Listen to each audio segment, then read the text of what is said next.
తెలంగాణ పల్లెల్లో ఓట్ల జాతర నెలకొంది. తొలి దశ గ్రామ పంచాయతీ ఎన్నికల్లో ఓటేసేందుకు గ్రామీణ ప్రాంత ప్రజలు పోలింగ్ కేంద్రాలకు ఉదయాన్నే క్యూ కట్టారు. ఉదయం 7 గంటలకు పోలింగ్ నమోదైంది.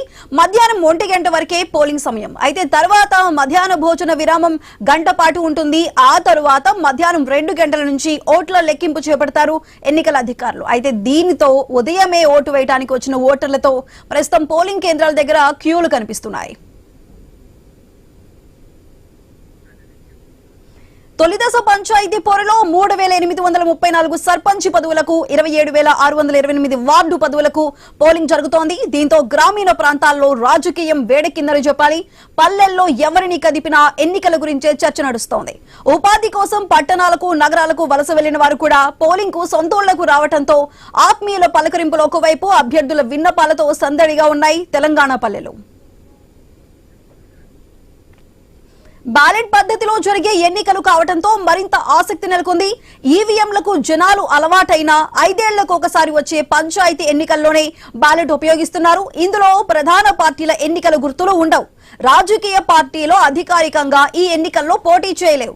కాకపోతే ఆయా పార్టీల మద్దతుదారులు పోటీలో ఉంటారు. వారికి రాష్ట్ర ఎన్నికల అధికారులు కేటాయించిన సింబల్స్ ఉంటాయి.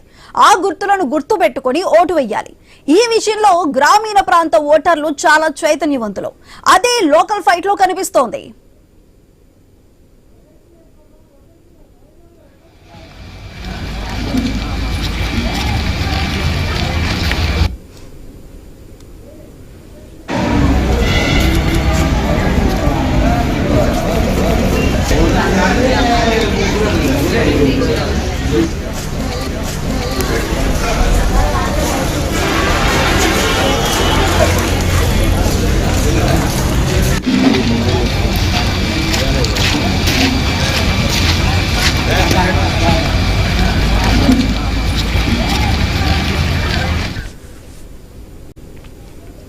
తొలిదశ గ్రామ పంచాయతీ ఎన్నికల్లో ఓటేసేందుకు గ్రామీణ ప్రాంత ప్రజలు తెల్లవారుజాము నుంచే పోలింగ్ కేంద్రాలకు క్యూ కట్టారు.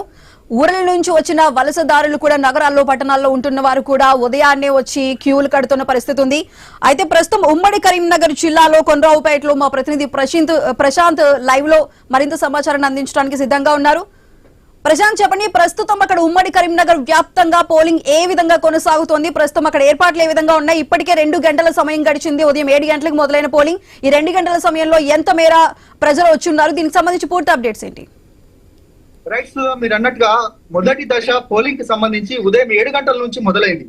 దాదాపు ఎందుకంటే ఈ గ్రామాలలో కొంత చలి తీవ్రత ఎక్కువ ఉండడం వల్ల 7 గంటలకు కొంత మందగొండిగా కొనసాగినప్పటికీ ఇక వ్యవసాయ పనులకు సంబంధించి ఇక 10 గంటలకు వెళ్ళాలి.